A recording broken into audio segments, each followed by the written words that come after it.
Turn the lights back on. Wow. Retro electro tech. When real audio ruled the world. Greetings once again, ladies and gentlemen. This is Retro Ernest of Retro Electrotech.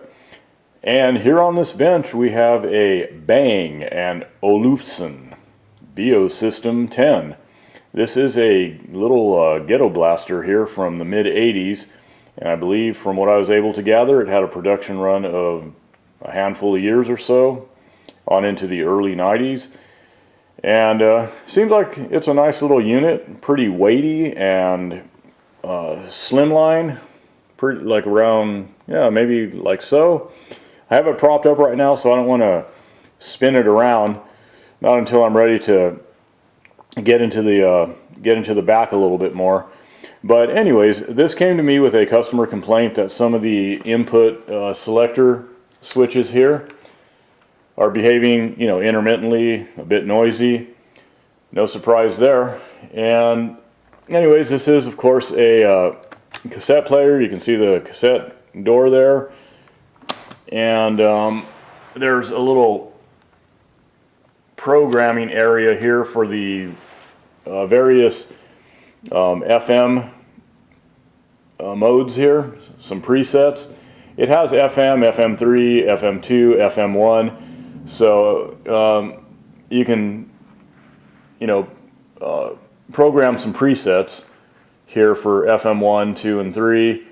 Then you have, an acoustic mode, balance, mono stereo, wide stereo, and yeah, so pretty cool. Anyways, I'm going to go around back and gain access to the controls. So let me go ahead and do that. Okay, and here we are in the back. A bit of a song and dance to get in here, and because we have the not only the dial cord for the tuner, which most of it is you can visualize from the other side of the board, and it extends around, of course, but also the volume control works off of a pulley system, and you can see that over here. So that's going to be the song and dance when I'm reinstalling everything. Is just that little song and dance with the dial cord, and getting that to stay in place and stay put, and that little bit of a fiasco there. But no biggie though. As always, I'll manage it, but that's where some of the time is going to be. But let me go ahead anyways, and you can see the cassette mechanism obviously, and I'm not messing with that. The belt still looks pretty good on that actually, so good deal. But the switches here, and I'll go ahead and zoom into them. Okay, and here we are at the switches, and up close to the switches, and these of course are the mode switches and the auxiliary input switch. So they are intermittent, a bit dirty, they need to be cleaned. For the most part, these are sealed up switches, so I wouldn't even try to disassemble them unless for some reason I absolutely had to. There was no other way. Then I might devote the time to attempting a disassembly. The problem with these type of switches is that they can get really fiddly, with the little contacts and the spring and all that, and just, yeah, not a fun affair, especially if you have, my fingers. I don't have the biggest hands on planet Earth, but I don't have little tiny rat claws either. So anyways, yeah, I don't like messing around with little tiny switches like this. But how am I going to get my contact cleaner or my lubricant in there is $1 million question, right? Well, the good thing is I noticed that there's this a hole, as you can see. And I don't know if you can see that. Let me try to get this. Yeah, you can probably see down in there, that hole there. And maybe, I can't see on the back of the camera, I can't tell, but maybe if you were looking at it on a bigger screen or something, you might be able to see the, pushing the plunger there. And you might be able to see it from down in that hole. So the good thing is that I can use my needle applicator and pump a little bit of contact cleaner down in there, and it should be able to work its way in as I'm working the plunger, and same thing with the fader lubricant that I'm going to drop in there after I exercise these switches over and over and over again when I start pumping a little contact cleaner down into those holes. And if you notice too, there's really no, let me go around to this one. There's really no access at the back of the switches to get in there either. But yeah, these types of switches are really a fiddly little pain to disassemble. But again, I would attempt it if I had to, but yeah. I've opened up the larger ones before, and they're not fun to open up. So these smaller ones here, nah, I'll pass. I'll pass if I can. So anyways, good thing is, yeah, we have the little hole there that I can work some contact cleaner and lubricant into is the point. But I kind of wanted to show you the top side a little bit with the mirror and the back side, just so you can kind of get an idea that there's not a big old big old access hole in the back that I can stick the applicator into and just fire away. So that ain't happening.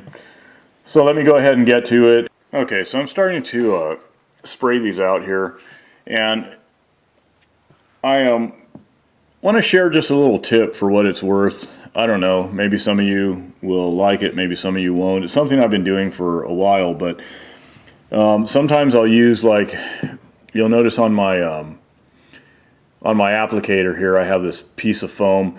Sometimes, and I'm out of it right now, but I usually have that poster putty stuff or whatever. You can use different things.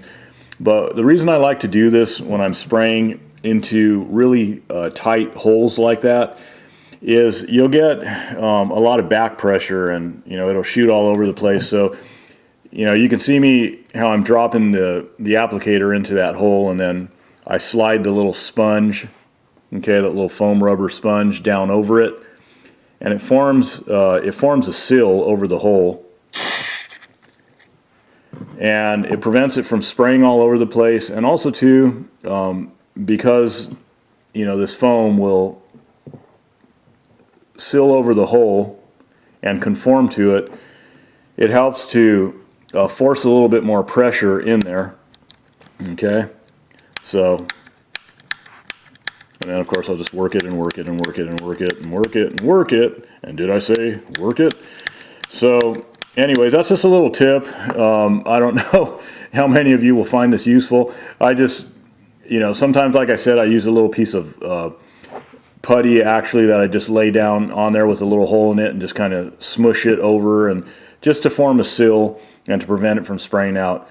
And I've done this method too with just foam on the applicator. You can put it on the straw, whatever, and I think this is a pretty good method here, because you just slide it down, seal it over the hole, and shoot, and you're in business. So something that I thought I would share. But yeah, I'm going through and I'm starting to inject the cleaner and all that good stuff. So there you go. Okay, so the switches are all done, all flushed out and re-lubricated with some fader type lube in there, and worked. So everything's looking good there. I still have that other set of controls that I showed you around the front, the balance and all that stuff, the mono and stereo switches and all that. I already have that board out, but anyways, what I also was doing is, since I'm in here, just going through and looking at the board. And I mentioned this before, where I go in and just kind of draw imaginary lines on the board and just break the board up into quadrants so that it's easier to digest in terms of visually digest. And I go in there like I'm doing now and just kind of look at the various quadrants. Again, it's just easier to visually digest it that way. Go in and kind of take a look. And I'm just kind of looking at the caps right now, the electrolytics, to see if anything's bulged or leaking. And and take a look at some of the resistors there and diodes and all that. Make sure there's nothing in here that looks overheated or stressed out or just abnormal, that's out of its normal form. And everything looks good. A lot of these electrolytics, they glued them together, but everything looks good otherwise from what I can see. The one thing I do want to do is this mechanism here is full of dust and all that, so I'm just going to go in here and just kind of get her cleaned up a little bit, get some of that fuzz and dust and all that out of here. You know, just while I'm in here, you know, it's not a big penalty, and just to go in here and kind of clean things up, get the dust out as much as possible. Anyways, I'm not going to strip the mechanism and all that stuff because the cassette is working.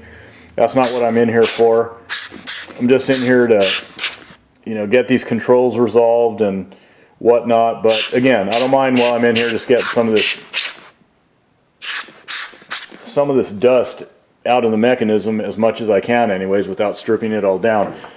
So we're good. So I'm going to go ahead and get this board all situated, get the cord back on the pulley and mess with that for a little while. And once I get the board all back in there, again, there's another little board underneath that has the other controls on it.